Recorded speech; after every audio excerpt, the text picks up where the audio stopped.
Hello po sa inyong lahat mga kabaryan. Nandito na naman po ako si Pinoy Coin Hunter para atin pong pag-usapan dito tungkol dito sa 1,000 piso. Yan ang bagong lipunan na Ferdinand E. Marcos po ito na may taong 1975. At ngayon ay isa pong online buyer ang naghahanap nito.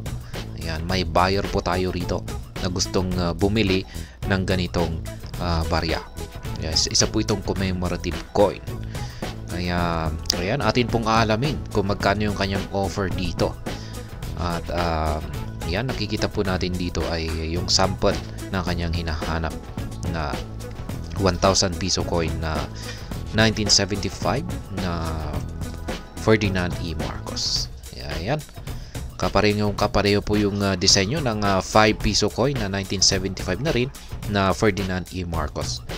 Ayan, yun nga lang ito ay yung kanyang face value ay 1,000 piso. Ayan, meron po tayo dito kay Numista. Ayan, ganito na rin po yung mas maayos na kuha ni Numista. Ayan, ito po yung kanyang overside at ito po yung kanyang reverse side. Dito po sa kanyang overside ay nakikita po natin yung 3rd anniversary. Ito po ay 3rd anniversary of the new society na commemorative issue. Yan, dito sa kanyang oversight ay nakikita po natin dito ang coat of arms of the Philippines. Yan, Republika ng Pilipinas. Yan po yung kanyang mga lettering at saka ang value nito, face value nito na 1,000 piso. Ayan, ito naman po yung yung naghahanap po nito. Yan, yung buyer po natin dito. Kaya yan, ito naman yung kanyang reverse side. Nakikita po natin rito ang nakaukit na mukha ng dating Pangulong si Ferdinand E. Marcos na nakahanap po dito sa ating bandang kaliwa. Yung kanyang mga lettering naman po ay ang bagong lipunan. Yan, at ang taong 1975 at dito sa ibaba ay Pangulong Ferdinand E. Marcos at ang petsa na Setyembre 21, 1972. Ayan, ito po ay minted sa bansang Germany. Ayan, Munich. Sa Munich po yan, Germany. At saka yung kanyang mintage, ayan po.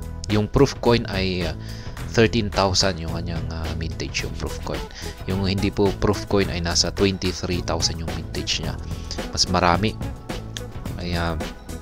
Ayan, yung presyo po ni Numista rito ay meron lamang po tayo dito sa uncirculated na proof coin na nasa 46,000 pesos.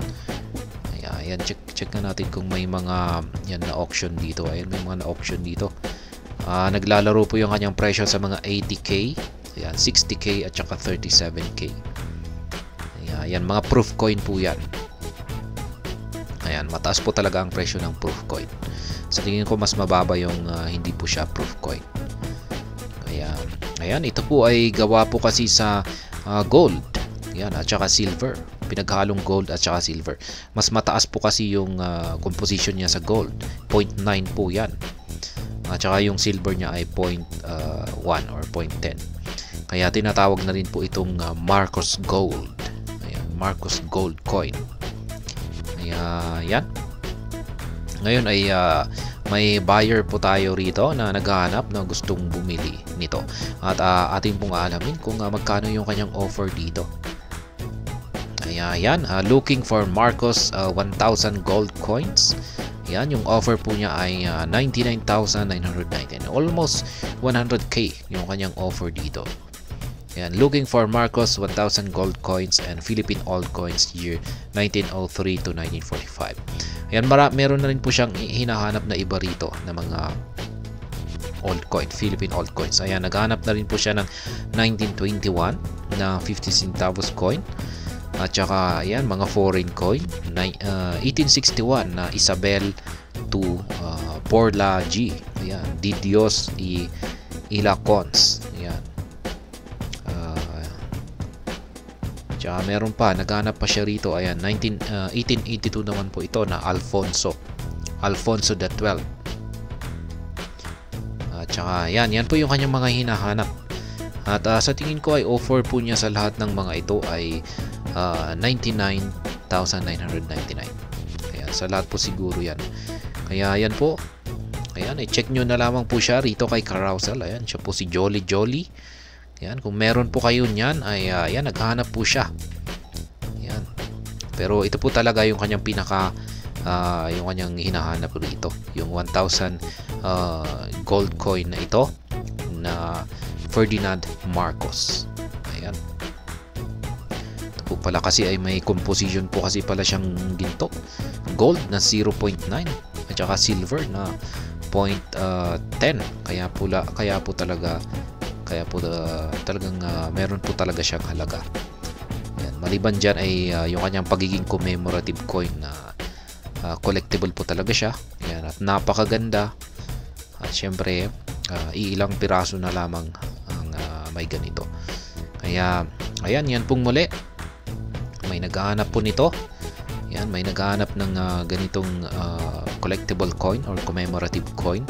Baka meron kayo niyan. Ayan, at nais po itong bilhin ng online buyer natin dito sa halagang 99,999.